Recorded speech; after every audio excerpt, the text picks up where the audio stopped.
Winter special snack बहुत ही मज़े के बनेंगे। आप बच्चों के लिए बनाएं या बड़ों के लिए, इतने टेस्टी बनेंगे। बिस्मिल्लाहिर्रहमानिर्रहीम। अस्सलाम वालेकुम, वेलकम टू माय चैनल। मैंने लिया है 1 खाने का चम्मच देसी घी।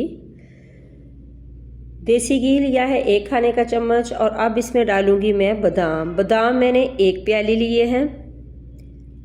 ये तकरीबन आधा पाव के करीब बादाम है।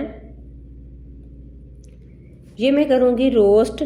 बादामों को मैं तकरीबन 1-2 मिनट के लिए हल्की आंच पे रोस्ट करूँगी। बहुत ज़्यादा तेज़ आंच नहीं करनी, बादामों को रोस्ट करना है, जलाना नहीं है, बिल्कुल हल्की आंच पे रोस्ट करना है। तो रोस्ट करने के बाद मैं बादामों को निकाल लूँगी। ये बहुत मज़े के स्नैक बनेंगे, इतने मज़े के कि आप इस तरह बनाएं, बच्चों को लंच बॉक्स में दें या खुद खाएं। इतने मज़े के और टेस्टी बनते हैं।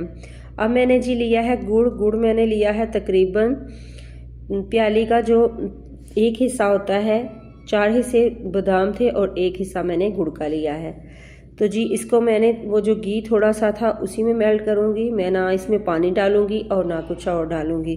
तकरीबन आधे मिनट के लिए इसको मैं इसी तरह कुक करूँगी। तो जब ये एक तार बनने लग पड़ेगा तो फिर मैं इसमें डालूँगी बादाम। इस तरह मैं चेक कर लूँगी पानी में डाल के। तो जब ये कड़क सा होने लगे तो आपने इसमें बादाम डालने हैं। इसी स्टेज पे आपको मेरी वीडियो ज़रा सी भी अच्छी लगे तो प्लीज़ आपने करना है सब्सक्राइब, लाइक शेयर ज़रूर करें, वीडियो पूरी देखा करें। ये आप लोगों की दुआएं और प्यार है। अब मैं बादाम डाल दिए हैं और आंच को मैंने बंद कर दिया है। मैंने गुड़ को भी बिल्कुल हल्की आंच पे मेल्ट किया था।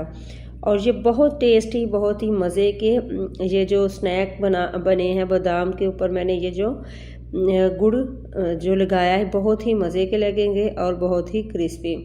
यकीन जाने आप एक दफ़ा बनाएंगे तो आप इसको दोबारा इस रेसिपी को ज़रूर ट्राई करेंगे। ऊपर से मैंने डाल दिए हैं थोड़े से तिल। ये भी 1 खाने के चम्मच मैंने डाले हैं इस तरह से। और इसको मैंने मिक्स करते जाना है। और जब ये ठंडा हो जाएगा तो इसकी कोटिंग जो है बादामों के ऊपर आ जाएगी और बहुत ही मज़े की लगेगी। तो आपने इस तरह से ये स्नैक बनाने हैं। तो आप इसको चाय के साथ सर्व करें, बच्चों को लंच बॉक्स में दें, बड़ों के लिए बनाएं। बहुत ही ताकत वाली ये रेसिपी है और बहुत ही मज़े की है।